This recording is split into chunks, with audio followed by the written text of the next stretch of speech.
Going on. We are live. We are live. This is Senate Finance, February 28th. And this afternoon, we have two people on Zoom. Today, two committee members. There is Senator Chittenden. Senator Chittenden, I think we've decided you could just listen if you're driving down 93 to a conference. My experience says you need your eyes on the road. I'm not driving for the record, but I will just listen. Thank you, Madam Chair. Senator Chittenden is on his way to a housing conference, and Senator Gould has to check out of her apartment by time certain. And since we started around 8 this morning, she didn't get to do that. So she will be also listening in. But we thought we would take a run through of what the governor has proposed in his budget, because that will eventually come to us. This feels weird. Where's Senator Brock? I don't know, but we will start without him. He's not the minority leader anymore, so I can't excuse The him. minority leaders here. He used to get a pass for being that.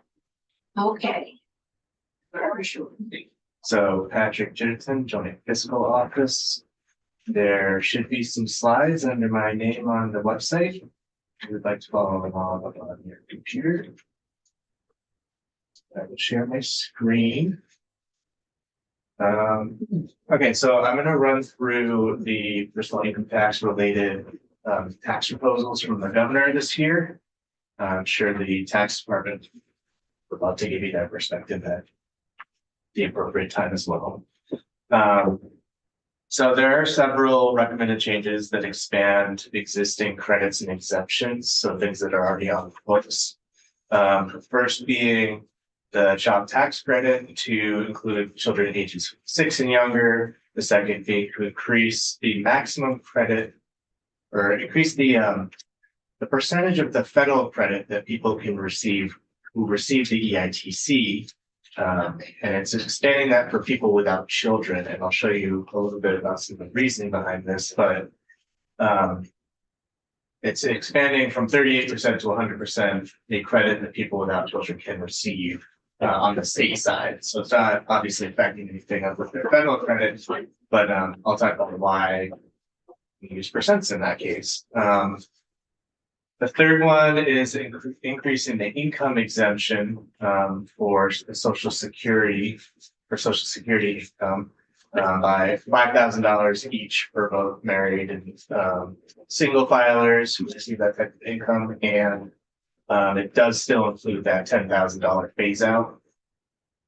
And then lastly, what I'll talk about is the proposed full exemption of military pension and survivor benefits.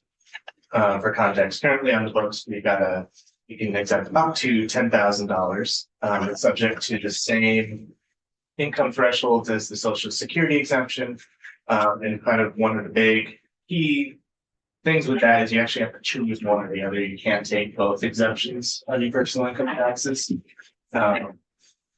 So the last proposal there, just to completely lift all the income requirements and uncap the amount of that can be exempted. So looking at these four proposals, we agree with the tax department and their analysis of what the estimated cost would be. These numbers actually are reflective of what was in the government documents that were sent around. So these four provisions, $13.5 million. And yeah, if we're good with that, we can start with the child tax credit. So this is a relatively new credit. It first became effective for in 2022, starting that tax year. Currently, it's for children. If you have children ages 5 and below, you can claim. The proposal is just to bump that up to ages 6 and below.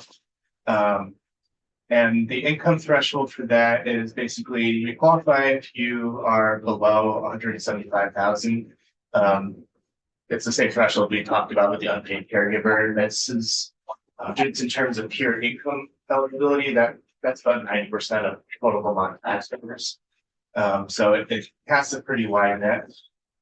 You're eligible to receive the full credit amount if your AGI is 125,000 or below. So that gap up to 175 is just that phase out range. So anything above 175, you're not eligible to claim based on income eligibility. Does provide $1,000 per child. The proposal is not changing that amount. Yeah, so that's kind of the current stage. There is a federal law that provides a child tax credit up to 2,000. We're sort of decoupled from that completely. We'll see when we talk about the EITC that we are very decoupled in that respect. But they've got a credit that provides up to $2,000 for kids ages 16 and under, so pretty different age range, and their income thresholds are different too. And there's other caveats between a portion being refundable, portion being non-refundable. So it's just kind of a different construct, but there's also a federal credit like this. And when we did this, we did it before the child care bill went through. And so the age of 5 was looked at as that's when you were shouldering the child care costs. When the child care bill went through, there was an increase in the federal credit, which seemed to do an awful lot in moving kids out of poverty, but it was phasing out. And as part of the child care bill, the Senate actually took this credit, used the money from it to provide 6 weeks of paid leave. Might have been for parents or just for mothers, because child cares won't take children under 6 weeks. And so it was felt that this was a way to bridge the gap. The House felt very strongly that it wanted to keep the tax credit, and that was the eventual decision we arrived at. So it is here, but the reason that it was set at 5 has changed because we have now put a significant amount of money into subsidizing the cost of childcare.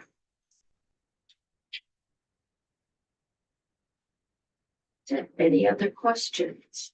Well, the other thing I was going to mention on just on the slide. So in the last tax year, so for tax year 25, there were about 21,000 tax returns that claimed this credit, and received about $24 million in value from this credit alone. And just to sort of show, this is still a fairly new tax credit. This is only the second year people have actually gotten this credit. The year prior was 25.1 million, so it's down slightly. But I think if you think about it in the context of Vermont's demographics, birth rates have been persistently low, especially after COVID, but they were also sort of low before and declining. So just if, trends like that hold, with the fact that the credit amount is static, it's not adjusted for inflation, the income thresholds are static, you don't adjust for inflation. Over time, you could actually see, if prevailing trends continue, the cost to the state of this credit going down. That's not true. I think this is one credit we'd like to see go up. Yeah. But I just mentioned that given how it's structured currently, incomes grow, Right. it's all fixed. Yeah. And, changing demographics sort of are the only thing that can really affect it. So yeah, like I said, increasing the age from 5 to 6, that's one of the levers if you want to increase the amount of support going out the door. And that's about $4.5 million in estimated increase over and above sort of existing law. And again, like I said, even with the increase in the age over time, with incomes growing and declining birth rates, you could still see that declining unless you make further changes in the future, right? So with that further increase, I mentioned $24 million in the total cost of the credit last year. That would bump it up to about $28.5 million annually, but barring other changes, likely decreasing over time. So yeah, it's roughly expanding the number of age eligible children, not necessarily like in households with their income eligible, but it's an increase by about 18.5% of the sort of age eligible children in the state, just by bumping out that by 1 year. So that's on that particular credit. I've included some slides in here from Q3, our office released last year. And I want to talk about some of this because there is some interaction between this credit that we'll see and the EITC. And these are from, there wasn't enough time to update all the analysis from that report. So I'm just pulling numbers that are maybe 1 year out of date here. So again, it's about 21,000 tax returns and about 27,000 children that were claimed, and the credit went out based on their age eligibility. So in that year it was $25.1 million. The claimants, they claim in several different ways. This is more just so I think it's interesting. So that 97% of these people are filing electronically.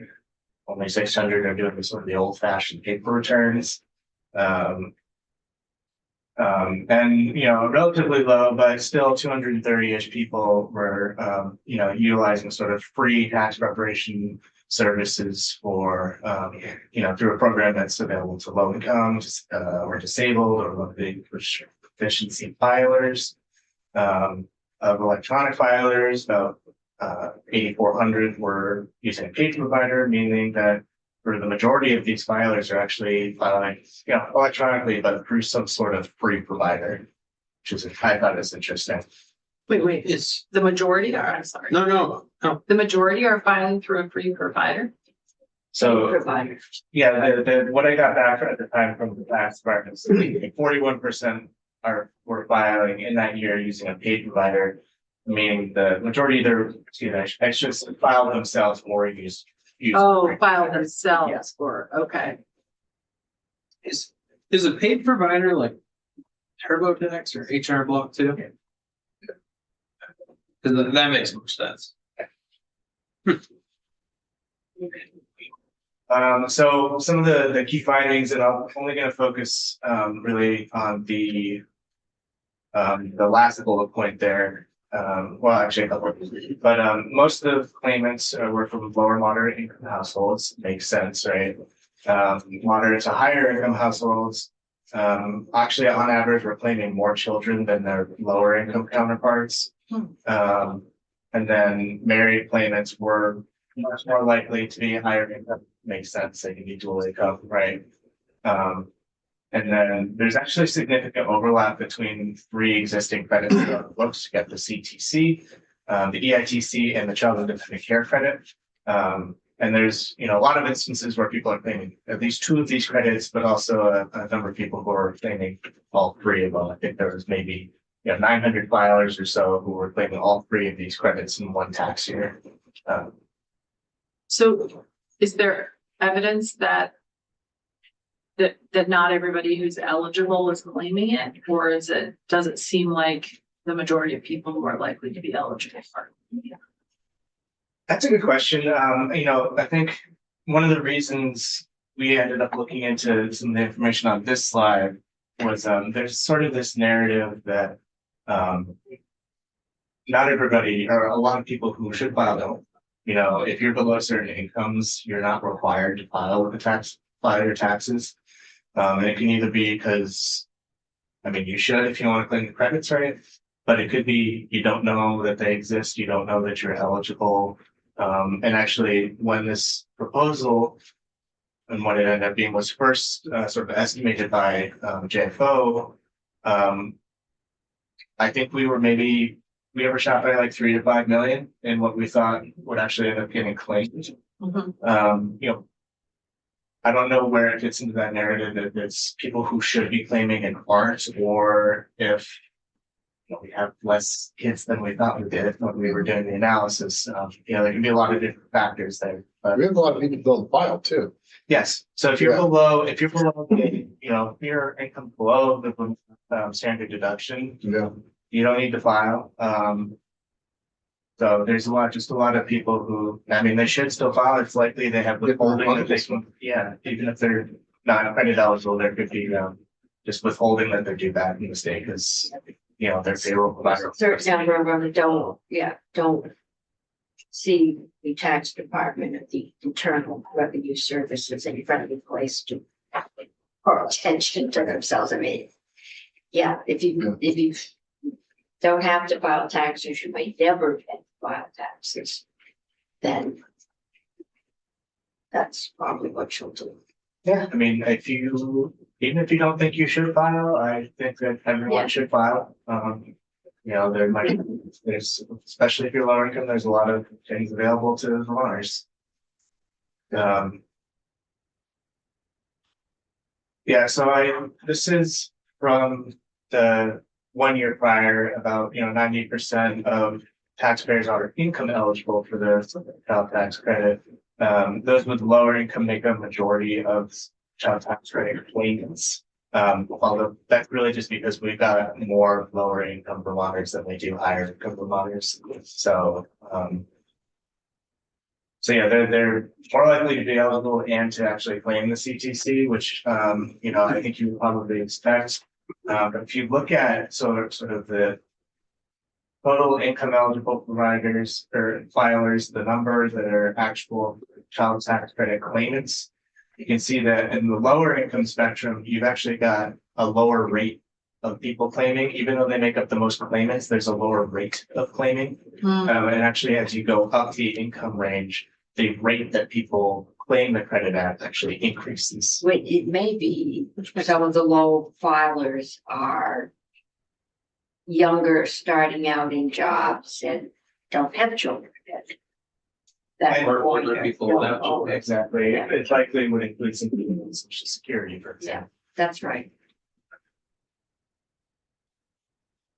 This is sort of looking at the same things in a slightly different way. If you look at the total share of income eligible filers and what share of, what share these sort of income buckets make up of them. So of income eligible filers, 73% of them are between 0 and 75,000. Of the number that are claiming the credit, it's 59% of the total number of people claiming credit for, some of the same reasons we just talked about on the previous slide. Things with lower income do tend to claim at lower rates, again, for some of the same reasons, but it's interesting once you get, the trend does persist even as you get much higher up the income range. You can see that consistently, even above $100,000 in income, the rates that people are claiming it at is actually increasing relative to their share of total people. It's just higher rates, higher up the chain. So that's setting up a couple of things that we'll talk about after I want to just discuss what the proposed changes for the income tax credit are. These are really just some references to statute, but one thing I just want to note, which I think kind of helps people think about what this credit is for, the statutory purpose is that it provides refundable tax credits to low and moderate income workers and families. What's important about this credit is it is predicated on you working, whereas something like the child tax credit, doesn't have that same requirement. So quick little history. This was first established at the federal level in 1975. I guess people loved it so much at the time that they made it permanent in 1978. Vermont was not far behind, deciding that they wanted to include one as well. In 1980, they just set it as 23% of federal credit. I found this is like an interesting nugget when I was first going through this, but 23% was picked because that was what sort of the applicable percentage it was called at the time. And basically all that said was if your federal tax liabilities $100, you owe us 23. And that was the Vermont personal income tax code at the time. Wow. No, that was until fairly recently. We were a percentage of your federal liability. So interesting, to remember that. So, yeah, I just thought that was kind of interesting.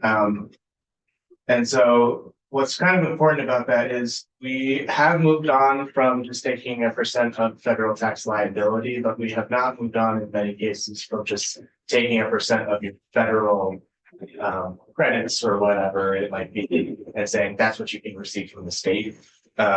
So still to this day, the EITC is a flat percentage of the federal EITC. We don't determine any of the income eligibility or maximum credit amounts. That's all done at the federal level. Any changes they make flow right through to us. And I've got an interesting slide coming up that really illustrates that. Currently, we're at 38%, and that doesn't matter based on filing status or how many dependents you're claiming. It's just 38% for everyone. Yeah, like I mentioned, just for those claimants who do not have claim dependents, this proposal would increase their Vermont credit to 100% of what they receive from the feds. And again, we agree with the tax department, think it'll cost about $3 million annually. And I went back and looked at some of the historical claim data for this. And even after controlling for the fact that our percent of the federal credit has changed over time, if I just adjust for that, this credit actually seems to stay fairly consistent over time. You know, the income eligibility, it's adjusted with inflation. The credit amounts are adjusted for inflation. So I think that's not something I would necessarily point to and say that's going to grow or that's going to shrink over time. It can be slightly unpredictable, and quite honestly, it is quite closely tied to any decisions that are made at the federal level. So yeah, 3 million, we're saying that would increase the total cost of this credit to about $29.9 million annually.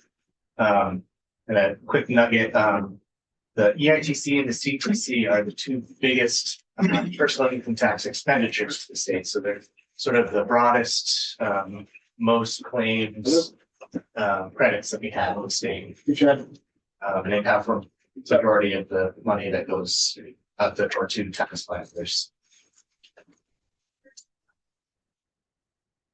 So some of this, I know when I was in here yesterday, we had talked about maybe wanting a more in-depth conversation at some point about the EITC. I've got sort of like a skinny down, like 201 in-depth version here if you'd like to go through it.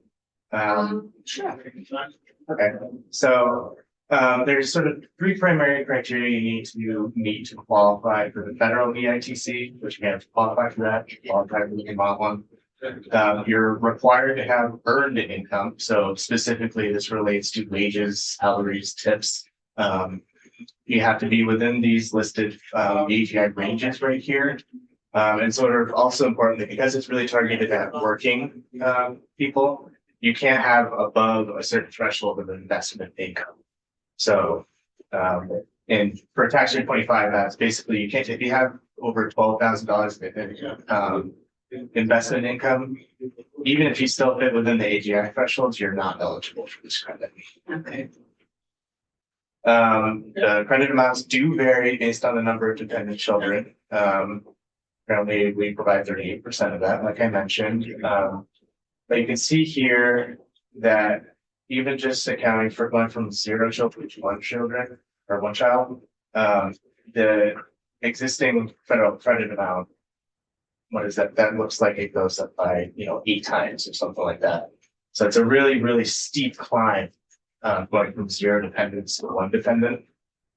In this column here, you can see basically what the state level maximum credits are and how they compare to the federal in that second column there.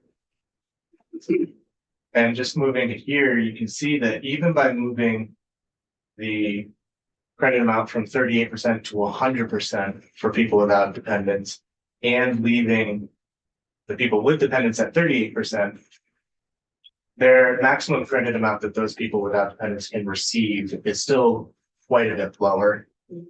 And if I just back up quickly here, you can see that they also still have much more strict income thresholds that they need to meet. to be able to qualify.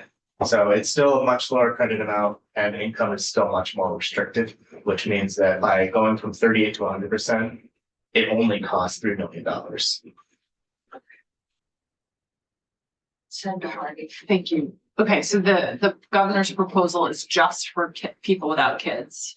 And it's just, it would make the maximum credit go from 649.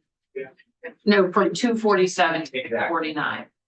And is this for single without kids or filing jointly? So the maximum credit amounts, they vary by number of dependents. They don't vary by filing status. What does vary by filing status is the income thresholds you need to meet, Okay. which are on slide 18. So slide 18, the income thresholds do vary by filing I status. see, I But see. the maximum credit only varies by the number of dependents. Okay, and those income thresholds, they're 19.1 and 26.2, that's for 0. Mhm. And then, okay, Yeah, you see. I'll make sure I was following your point. If you're single, your income threshold goes from 19.1 with no kids straight up to 50,000 if you have one. Yeah, so these are So it's a steep climb. pretty low income people without children. They're very, yeah, they're very. Yeah. Interesting. So the next slide after this one's got a sort of a diagram that I will probably make it a little easier to digest, but basically there's a shape to eligibility and how much income or how much of the credit you can claim. Basically there's something called, well, it looks like I'll just use this. There's the phase-in range. It's for, this is assuming an unmarried taxpayer is claiming one child. It phases in at the rate of 13 cents for every dollar of earned income the person has until you reach the maximum credit amount. Then there's a plateau where you receive sort of a constant value or the maximum credit amount until you get up to the phase out range where you start earning enough income that this eligibility requirements say that we're going to start the long trail out.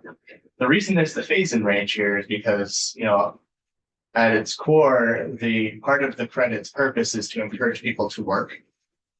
So this phase-in range basically says that the more you work, the more you get, until you are, according to the parameters of how it's set up, earning enough where they feel comfortable spacing it out. Okay, so if I were a teenager working on weekends and I wasn't making very much money, I probably wouldn't qualify for an earned income tax credit. Well, you can claim the credit if you can be claimed as a dependent license. Oh, And there are also, so I might be a college student working someplace, and if I'm not a dependent. there are also some income restrictions. The low end, I want to say is 19 or 20 years old. Okay, And then I believe okay, so that leaves. there were some recent changes to the high end, but for a while it was if you were over the age of 65, you couldn't claim, presumably because you could then start receiving your social security. I was gonna see if I couldn't double dip. Always thinking.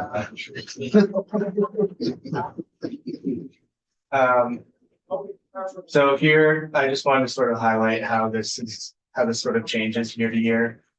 This is not adjusted for inflation, but you can see that I called out a couple things. This is when it was last increased from 32 to 36%. Here, which I'll show a couple more pictures of in a second, this is the result of some very significant expansions for single claimants at the federal level, which, because we're just 1% of the federal credits, floats straight through into Vermont. And again, And that was all. Yep. So the expansion was specifically related to providing some support to these people. People that were. Yeah. Not working, and that increase has stayed until today, No, that federal increase was for 1 year only. for 1 year, okay, so it was part of the COVID response. Because you can see if you move from 21 to 22, so this is the year of the temporary expansion. even by increasing the Vermont credit from 36 to 38%, it's actually still below what we went out the door in 2020 for the temporary extension. So here, I just want to again highlight sort of the difference in actual value that goes out the door. The claimants with children are in the orange, and the claimants without children are in the blue. And you can see in dollar terms, it's a very small sliver, except for the one temporary expansion year, that is going to these people without dependents. And you know, the income restrictions and the lower maximum credit amounts. Here, again, so no qualifying children in blue, one or more qualifying in orange. This is the number of claimants, not the value that they receive, but you can see that compared to the size of their sliver in value that they receive, the sliver or the chunk that in the number of people claiming is much more substantial. You know, it's about a third of applicants, about a third of recipients every year. And you said this already, this is not, is this a refundable tax credit or no? If I didn't say it, I should have. It is a refundable. It is tax credit. refundable, so Yeah. they just need to file even if they don't have any other tax. Yeah. liability. Yeah, And so a lot of states do it differently, but actually the only state I've seen where they make it non-refundable is North Carolina. I don't know why they do it that way. Their credit amount's 125% of federal credit, but it's not refundable, which It's really odd. yeah. So this slide is actually meant to sort of deceive you. Ooh. These bars are showing for all recipients what the average EITC they receive is each year. So you know, things kind of consistently increasing.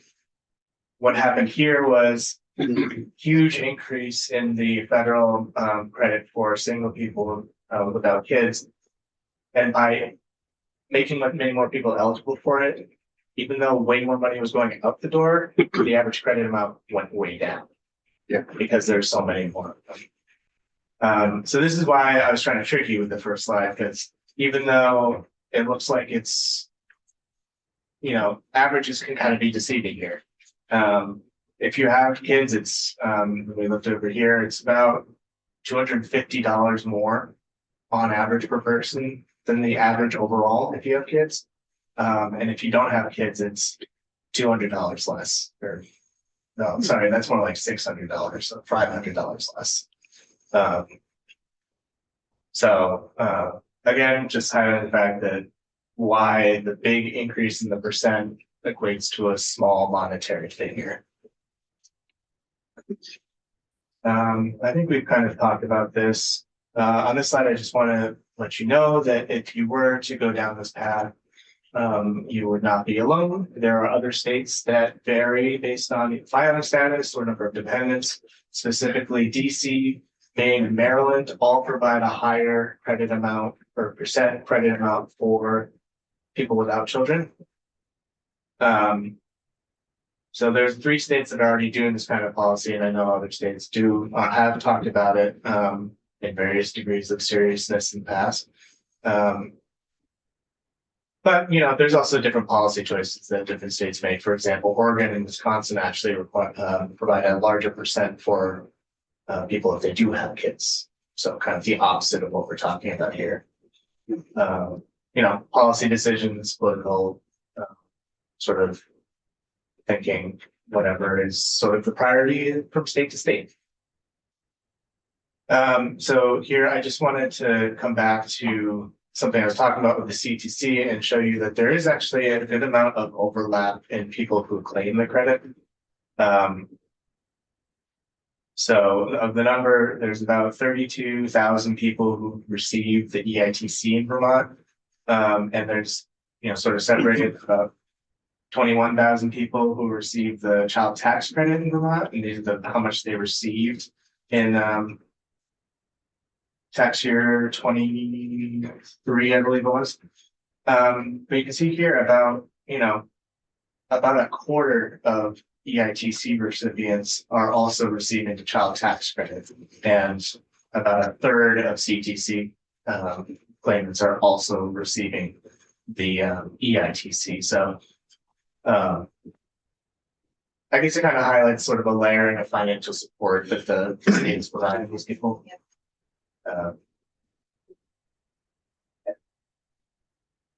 And one of the advantages of the EITC is it does not count as income for other social programs. So we have raised that claim specifically because if we raised other things, it threw people into the childcare cliff where they got $1,000 range, but they lost $20,000 in childcare support.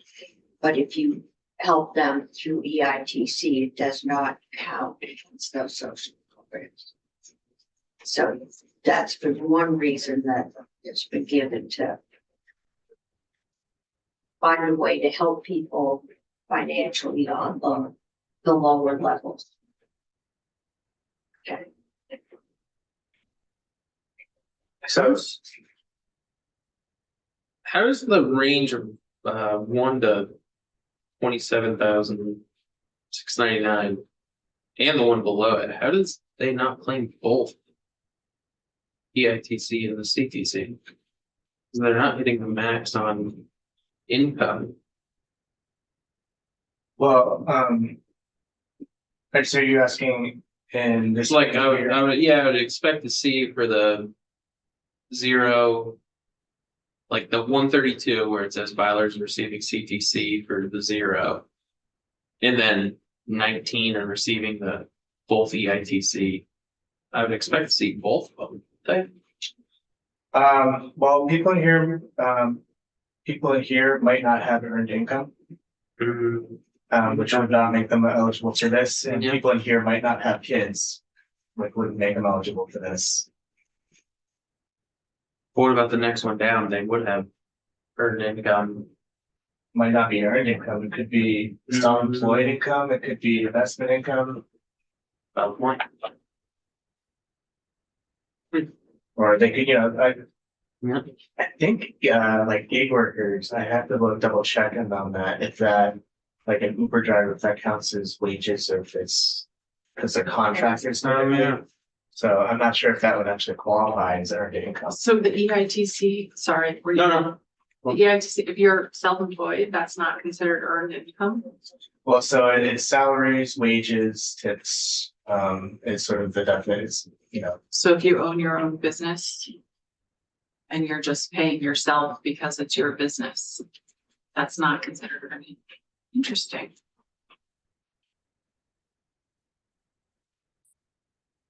So those are the first two proposals on the docket. The next one I was going to talk about is the Social Security exemption. And this one's fairly simple. It's just increasing the threshold, the income threshold by 5,000. It's if you are single with 50 or below, or you're married at 65 or below, you can get the full amount of your Social Security income exempted. And then there's, again, the phase out would be about $10,000. So if you're single, once you get beyond $60,000 in HI, you're not eligible for that. Any of your Social Security income exempted. So again, we agreed with the tax department. This change would result in about $2.1 million in foregone revenue. Whereas with the child tax credit, I said that has a high potential of decreasing over time given demographic changes. With this one, and actually something we've seen is that it has been growing because Vermont is getting older and there are more people receiving this type of benefit. There are COLA adjustments and like increases in payments that recipients can receive. The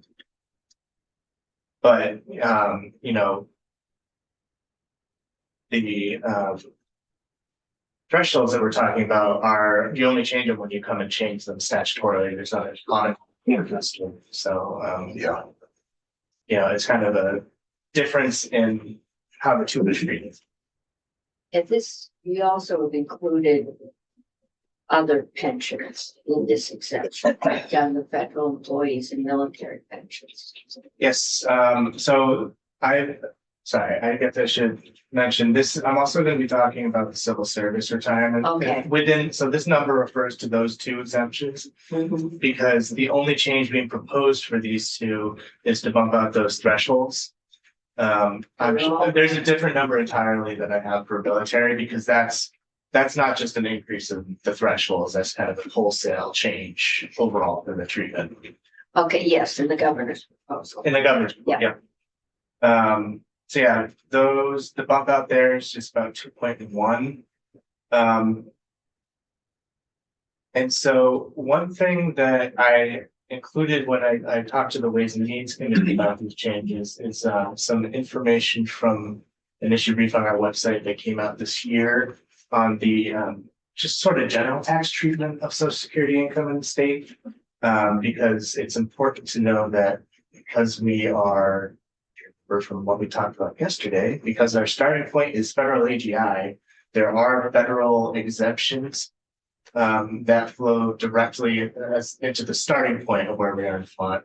So at the federal level, if you're earning less than 25,000 as a single or 32 as a married individual, none of your Social Security benefits are taxed.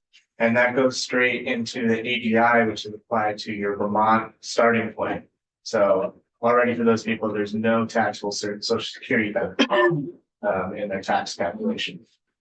If you're earning greater than 34 as a single or 44 as a married person, only up to 85% of your Social Security benefits are being taxed. So at no point on the state level or federal for that matter is more than 85% of your Social Security benefits being taxed. And that's before we get to the state specific exemption.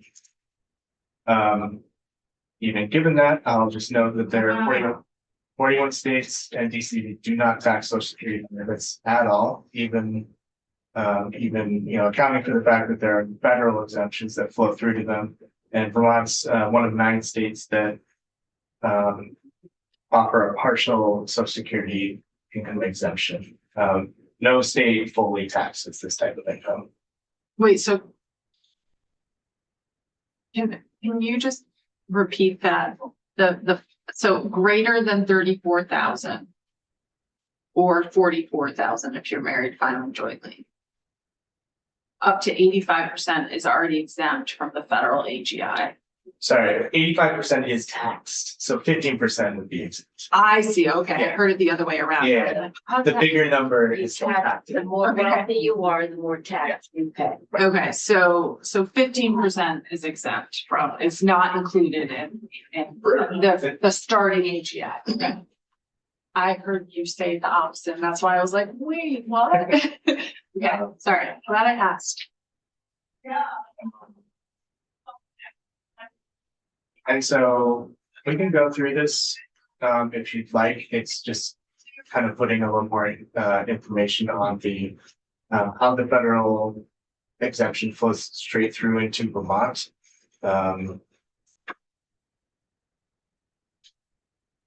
You can cover this if you'd like.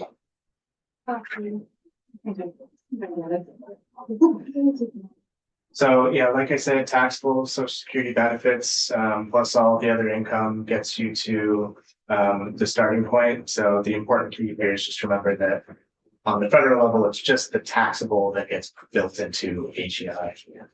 Just again, highlight the fact that. So those exemptions have already been taken out of that. Yep. And that's where we start. And this first box here, this is just showing you where we currently are and how that would change with the proposal. Currently, Vermonters deduct enough of this income to basically save $8.2 million on their income taxes. So the exemptions result in $8.2 million foregone revenue. For those people who are not exempting anything and they are paying either partially or fully on their benefits, we estimate that the state collects a hair under about $60 million a year in tax revenue. From So tax we and were Social to Security exempt benefits. all Social Security, which has been suggested. 60 million. would be $60 million less revenue. And this is just showing you sort of by income group how this shakes out. Obviously, the more you make, the more you pay. And so, like I mentioned, that was, sorry to jump back, that was estimated $2.1 million in cost to the state from foregoing that revenue. When you talk about exemption from Social Security, how many states exempt Social Security income compared to? 9 of them have. So 41 states, 41. and DC don't tax Social Security benefits at all. I will note that 7 of those don't have any income tax. Mhm. And then Vermont is among a group of 9 states that Got it. do a large, no state fully taxes that income. Mhm. Okay, so military retirement and survivors benefits. This is the last personal income tax related proposal. So under current law, taxpayers who receive this type of income can exempt up to $10,000 of that income. And it's subject to the same income thresholds as the Social Security exemptions. But importantly, you can't take both of these credits. You have credit exemptions. You have to pick one or the other. And I say we as in me and the tax department, we don't really know exactly how much this exemption causes in foregone revenue. Because it's sort of included on the form in the same box as a couple of other exemptions, including the civil service and I think student interest deduction.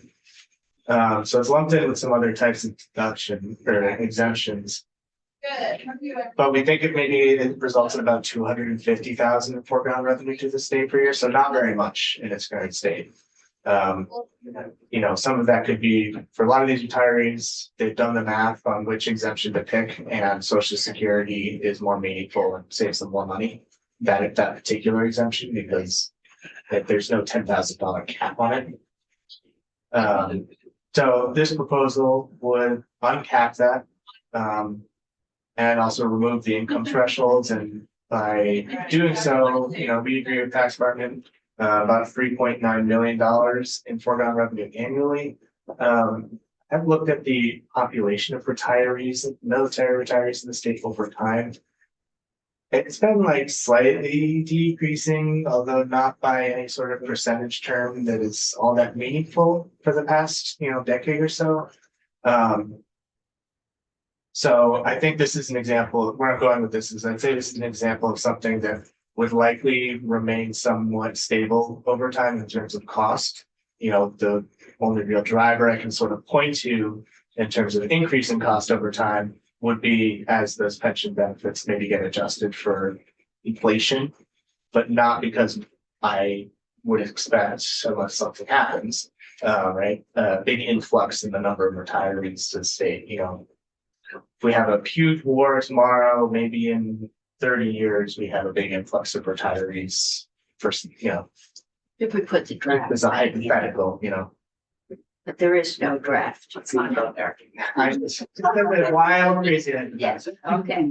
But there's also a hypothetical that we haven't had an economist actually look at, although someone's talking about it, is that if it manages to promote an increase in people and spouses and so on who have an economic value in terms of jobs, it would actually increase or rather decrease the amount of taxes as a net. In other words, if you use it as an economic development tool, the economic development tool is successful, it can offset the amount of taxes that you might expend in this way. Yeah, so the average amount of tax, I wish I had written it in my notes before coming. Mhm. I want to say the average amount that someone might pay in taxes in the range of like up to $700 to $800 annually Is this per based on person. Is this based on this salary or just overall jobs period? This is it when we look at the average benefits payments to retirees. So if we look at that and compare it to, sort of state income distribution, effective tax rates and things like that. On average, we'd say that they're paying about $7-ish to $8-ish $100 per person on that type of income specifically. Mhm. So if you were to then take that and say, how many more people do we need to bring in to sort of offset the cost to it? You know, you get into a sizable influx in a population that has been very, very stable Mhm. over time.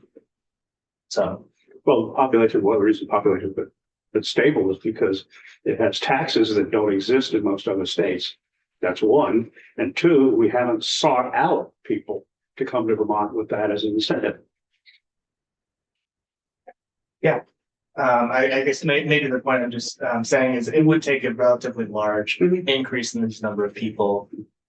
So To offset the. to offset the decrease in tax revenue. You know, with that I said, mean, 41 other states don't tax social security. Right. And I'm told old people are moving here all the time, so. Getting into if you build it, will they come? Okay, let's keep moving with numbers. I just want to Tax point, increment financing. I just want to mention this distinction because it's something that I personally hear some confusion about. And it's just that a veteran and a military retiree are not the same thing. It's kind of like saying a square is a rectangle, but a rectangle is not a square. Veteran basically refers to any person who served any length of time in any military service branch. They may have served in combat or been medically discharged. Generally speaking, the rule of thumb, and my understanding is that if you've completed basic training, you can be considered a veteran. A military retiree, on the other hand, is you have to spend at least 20 years in uniform service and have since left the military. So there's a sort of a big difference in terms of time commitment to be referred to as one or the other. So, you know, with that said, all retirees are veterans, but not all veterans are retirees. And there's a big difference in the population numbers, about 34,000 veterans in Vermont, whereas there's 3,900 retirees, and about 3,600 of them are actively receiving benefits.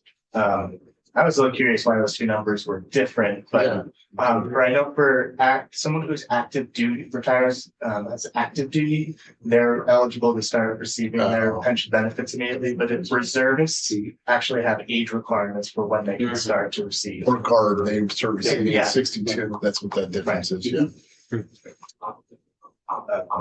Yeah, that's the difference there, which I thought was interesting. Yeah, this is just looking at sort of the average payments that these people are receiving. Vermont, like I said, 3,900 retirees, about 3,600 of them receiving benefits. They get about $90 million in income from this source.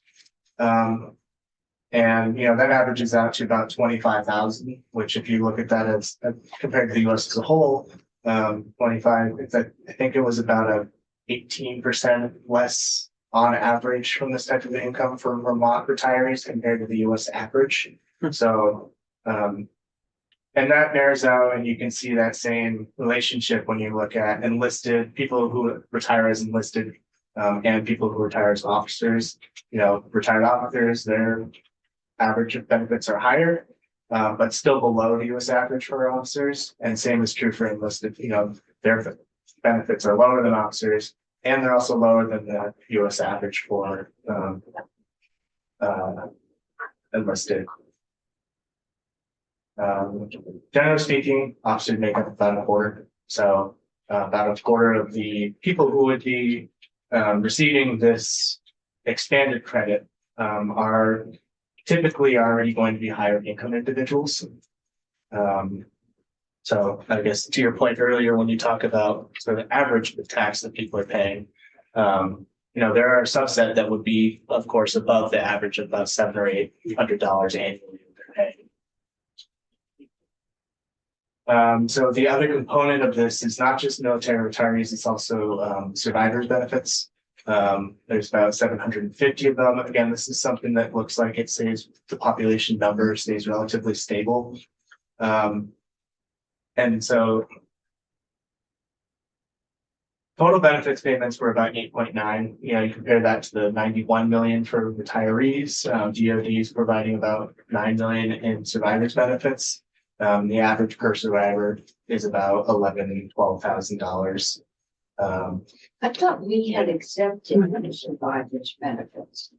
Current statute only exempts military retirees benefits. So Maybe it didn't make look it at through the statute. process, but I remember doing, I do too. yeah. Yeah, Randy, Senator Brock, you were here too. I thought we did the We did the survivors survivors benefits. It was part of the It 22. was. It Like, was, survivor yeah. benefits was part of it. okay. We had a whole Maybe compromise and Yeah, yeah. around this Yeah. table, and I thought I remember doing that. I remember that. They would still be rolled in. As I mentioned, the $250,000 is what we kind of generally think the current law. Yeah, That would be inclusive of everyone under the law. So In fact, one thing is just occurring to me, that you may have covered it, I may have missed it, but survivor benefits for social security. In other words, a person who dies with a social security benefit, does the spouse get a portion of that? Or is it percentage wise? Yeah, so. yeah, And, yeah. and I don't know how that's accounted for here. I'm just curious.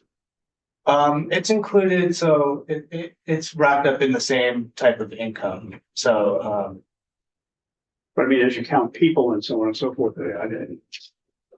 For getting that benefit. people are getting more. tax department comes down to us about. Yeah. But how many people are getting social security benefits? And that was paid each year presumably.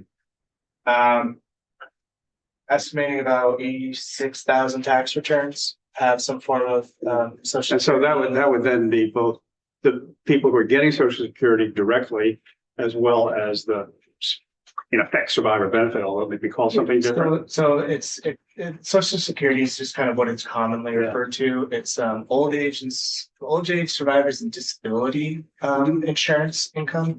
So it includes survivors income along with, if you're on disability, it's also considered the same bucket of money. So that's inclusive of traditional retirement, social security, disability and survivors benefits. Yeah.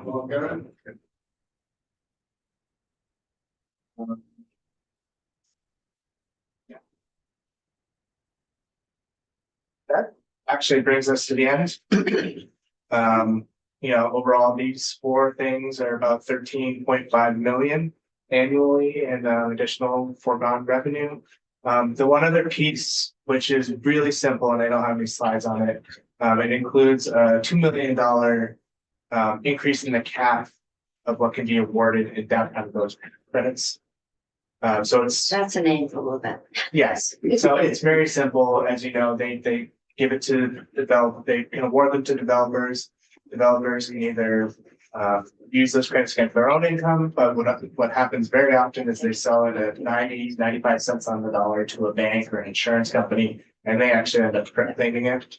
So that's just another $2 million annually. And it's not that people claim the full credit amount every year, it's just the award. So it's kind of a accounting for credits that will eventually. But it generally shows up in less income from bank Yeah, taxes. exactly.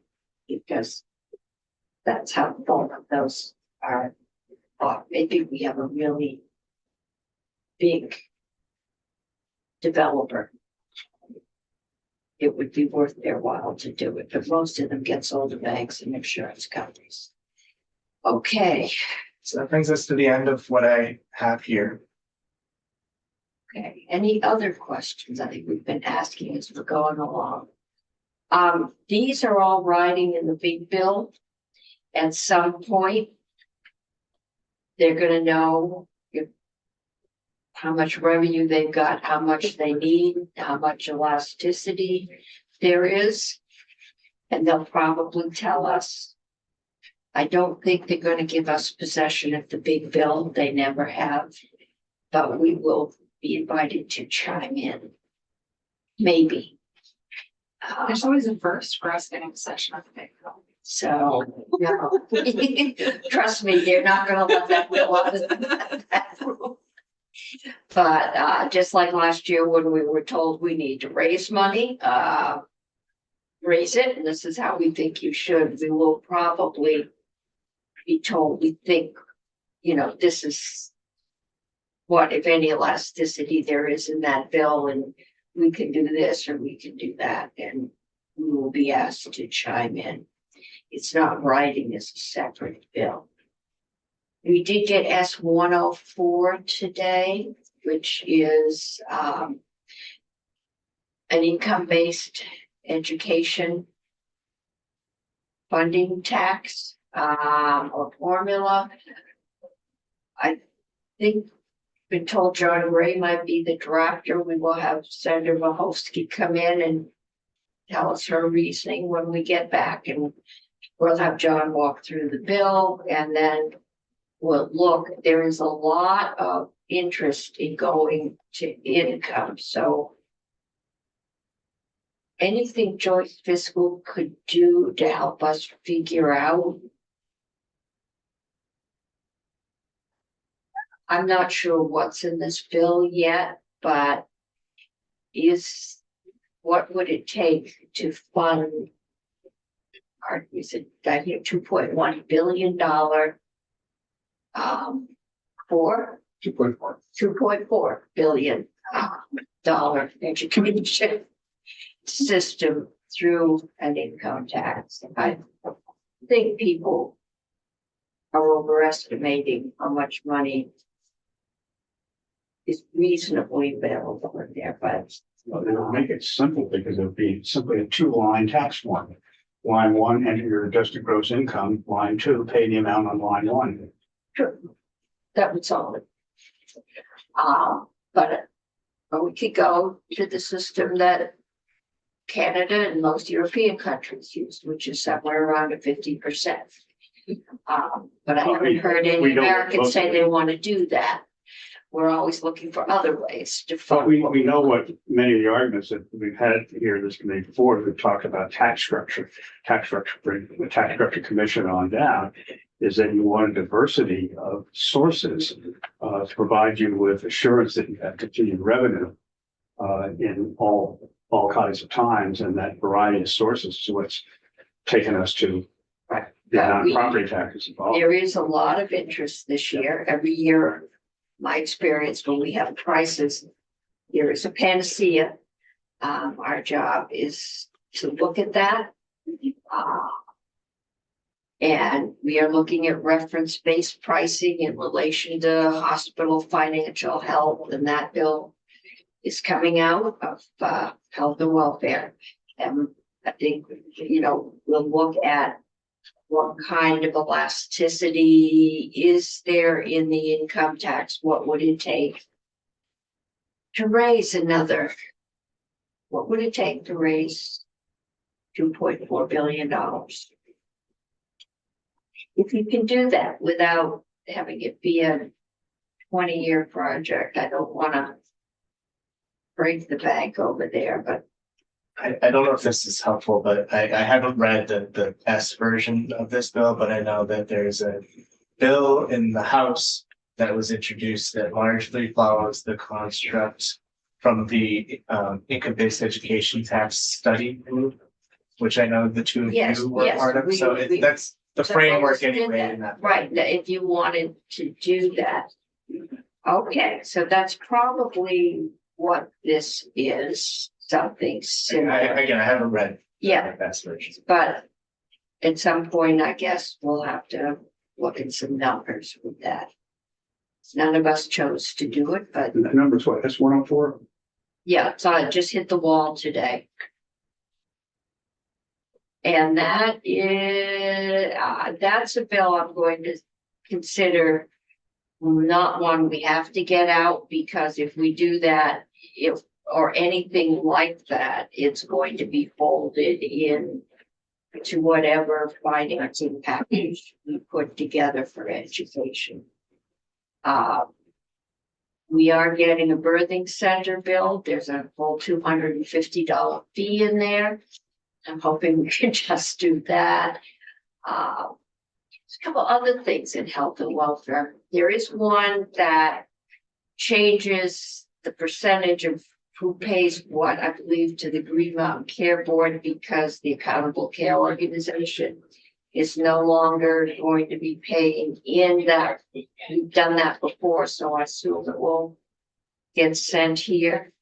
I haven't seen too much headed our way so far, at least on the bills coming to us. I don't think we're gonna be here till 10 o'clock at night on getting to our crossover, but I might not want to say that yet. We have an exception for the education financing, so we don't have to have that out.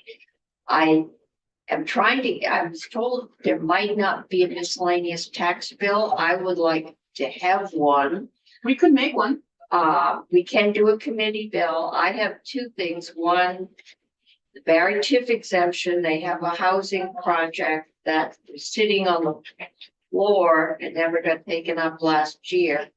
Extension, because they were trying to, with COVID and the advent of remote work, the 700 employees they were anticipating with their new building downtown has gotten to be more like 70 or 80, and they don't need the parking they thought they were going to need. So they have moved into housing. I've got that.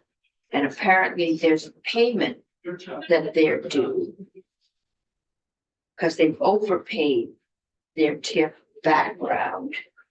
And the auditor has agreed they have overpaid their TIF background. And they need to get paid back what they have overpaid to us. And I thought we'd made that automatic, but apparently that is, if people overpay their property taxes, the Department of Ed doesn't need our permission to pay them back.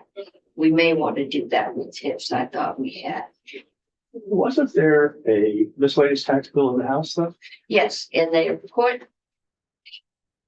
Representative Kornheiser told me at the Money Chairs meeting on Wednesday that she had put almost everything on other bills.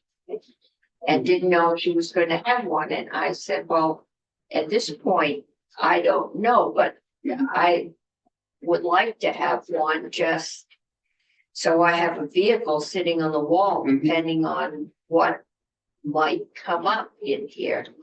You know what the number of the House bill was, do you? No. No. So I guess the tax department did not have a lot on it this year, and she's moved whatever somewhere else.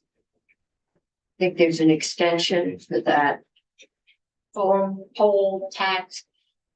They're gonna be evaluating all the poles and wires. They're not ready to do that. That's the one thing I've heard is in there. It sounds like, truly housekeeping kind of bill. I'm not sure where they put it. But I think that's it, unless we want to have Patrick go back and start talking about the elements of a good tax system again today, but he has to leave in 20 minutes. And I've got my hand up. Can I ask a question?